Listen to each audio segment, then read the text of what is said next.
Voilà, donc bonjour à tous pour une nouvelle vidéo. Alors on a plutôt des bons retours, des bonnes nouvelles. Des collègues à moi ont été contactés dans des départements par des jeunes agriculteurs, des gens qui étaient en projet d'installation, qui avaient fait des études managées par les techniciens des coopératives et par les centres de gestion, avec, comme je l'ai dit dans plusieurs vidéos, des fausses informations pour faire tourner la machine économique de l'agroalimentaire et envoyer au casse-pipe des petits jeunes.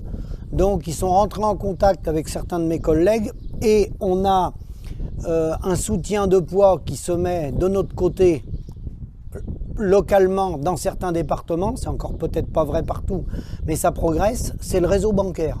C'est-à-dire que les banques leur ont tenu, le conseiller bancaire leur a tenu le même discours que nous, en disant attention les gars, les chiffres qu'ils vous ont donnés, les investissements seront beaucoup plus importants. La marge nette, c'était principalement du hors-sol, du lapin, du poulet, du canard, du porc. La marge, ils l'ont pris un quart supérieur qui ne fait même pas ces résultats économiques-là de moyenne. Donc ce sont des chiffres beaucoup trop élevés que vous êtes incapable de réaliser sur une carrière. Ce n'est pas la moyenne du groupement. Donc ils nous ont contactés, on est rentré en contact et il y a au moins 3-4 jeunes qui devaient s'installer, qui ne s'installent pas. Donc ça c'est une bonne nouvelle, on a au moins sauvé la vie de ces gens-là. Voilà, donc ça c'était la parenthèse que je voulais faire. Sinon, sur l'actualité, eh bien, on commence à parler de ce que je vous avais déjà dit depuis longtemps, c'est-à-dire que les gens parlent de la sécheresse sans se préoccuper du coût de production. La sécheresse, ça fait partie de notre métier. Bien sûr qu'il y a du dégât, il y a eu le gel. Maintenant, il y a la sécheresse qui est déjà là, parce que les premières coupes d'herbe ou les céréales sont déjà fortement touchées. Mais ça fait partie de notre métier. Ce n'est pas l'assurance récolte qui répondra à cette problématique-là. Le réel problème, c'est le prix de nos produits. Et là, je suis stupéfait parce que le monde agricole est en train de s'effondrer partout, dans tous les départements. Il y a des difficultés partout, notamment dans nos coopératives agricoles qu'on appelle les CUMA. Les CUMA, les coopératives d'entraide pour le matériel entre agriculteurs. Et personne, aucun syndicat agricole, aucun journal agricole ne le mentionne. Alors que beaucoup d'endroits, les gens sont aux abois. Et on sait ce que c'est. Moi, je suis passé par là. On est tous passés par là. Des difficultés. Et on en a encore. Mais si on veut faire évoluer les choses et avancer les choses et éclairer les générations futures, il faut dire la vérité.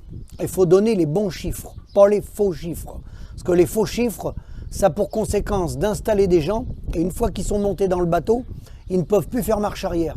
Donc, sommes-nous pour l'installation des jeunes? Oui. Dans ces conditions-là, non. C'est-à-dire installer des jeunes demain, oui, mais avec un prix qui permette de prélever 2 SMIC et demi, quelles que soient les productions. 2 SMIC et demi de prélèvement. Voilà.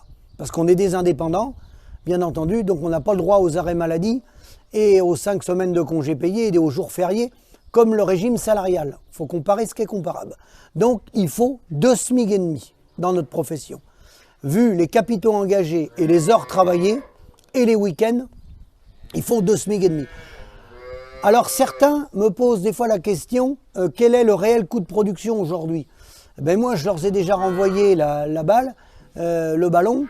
Le coût de production aujourd'hui, moi quand je suis en panne sur mon exploitation avec une pompe ou un appareil électrique, il n'y a personne pour nous dépanner. Nous, on est au charbon tous les jours. Il n'y a que nous qui faisons le travail 7 jours sur 7. Donc le coût de production, je vous laisse le calculer. Je ne sais même pas si on peut le calculer parce qu'on ne trouve personne maintenant pour travailler le week-end. Alors quand on ne trouve personne, je pense que c'est déjà un signe.